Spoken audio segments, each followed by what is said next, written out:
Good morning everyone. আমার আজকে নতুন ব্লগে তোমাদের ওয়েলকাম করছি। আশা করছি তোমরা সবাই খুব ভালো আছো। আজকে সকালবেলাটা একটা অগোছালো রান্নাঘর থেকেই ব্লগটা শুরু করলাম।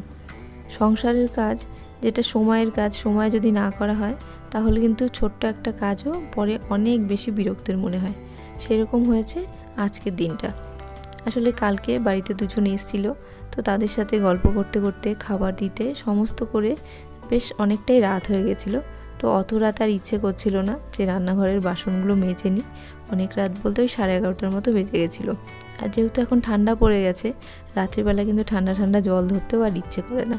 তো ভাবলাম থাক, সকালবেলা উঠে রান্নাঘরটা পরিষ্কার করে নেব।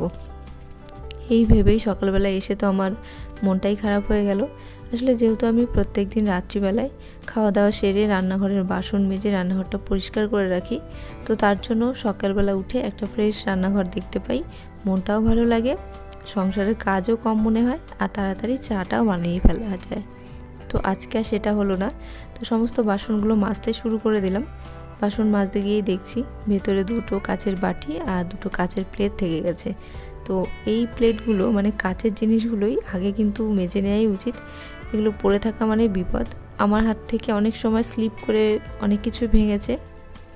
তো সেই কারণে আগে আমি যেগুলো ভাঙার ভয় সেগুলো মেজে ধুয়ে নেব, তারপর বাদবাকি বাসনগুলো একে একে মেজে নেব।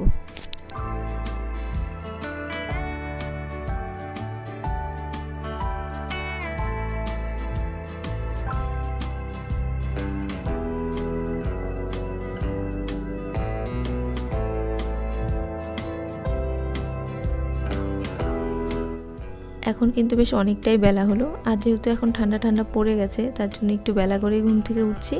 আর তাছাড়া আমি ক্যামেরাটা এমনভাবে সেট করেছি, বাইরের দিকটা একদম দেখো ধোঁয়াশা মনে হচ্ছে, কিছুই বোঝা যাচ্ছে না, আলোটা এমনভাবে পড়েছে।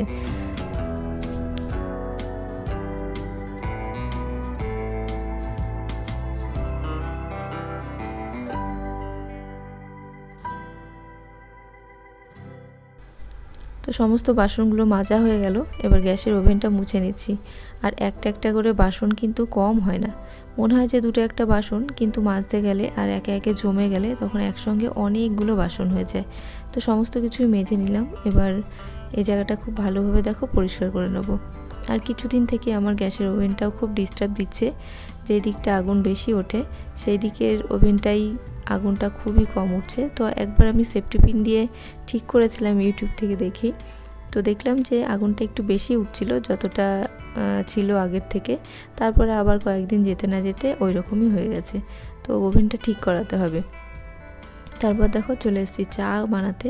আর ঘুম থেকে উঠেই কিন্তু একটু খিদে খিদে পায়। তার মধ্যে যেহেতু চা খাওয়ার অভ্যেস আছে, যতক্ষণ চা না খাই ঠিক এনার্জি পাওয়া যায় না। তো নিয়ে এসেছি একটা দুধের প্যাকেট।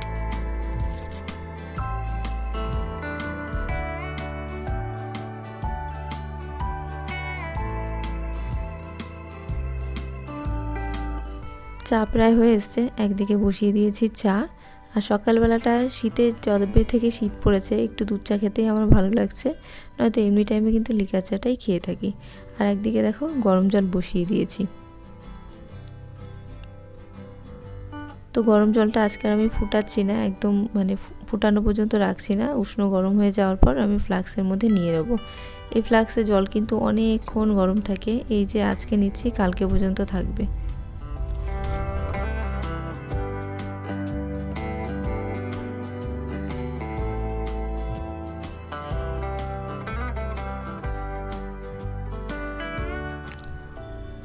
তো অবশেষে 2 কাপ চা রেডি হলো। যেই দিন অন্যান্য দিন ঘুম থেকে উঠেই 2 কাপ চা পেয়ে যাই, আর আজকে অনেক কাঠখড় পোড়ানোর পর মানে অনেক কাজ করার পর তারপর চা পেলাম। তো দেখো তারপর দুপুরবেলা একটু তোমাদের সঙ্গে শেয়ার করছি। অত ভিডিও করতে করতে আমার ফোনের চার্জই ফুরিয়ে গেছিলো। তো সে কারণে আর কোনো রকম রান্নাবান্না কোনো কিছু তোমাদের সঙ্গে শেয়ার করা হয়নি। আর রান্নাঘর পরিষ্কার করতে করতে কাজ করতে করতে তারপর শুভ্র যাবে অফিসে বি শিফট। তো সেই কারণে আজকে শুধু মাছের ঝোল আর ভাত করেছি। তো আজকে কাতলা মাছ ফুলকপি আলু দিয়ে একদম পাতলা করে ঝোল করেছিলাম।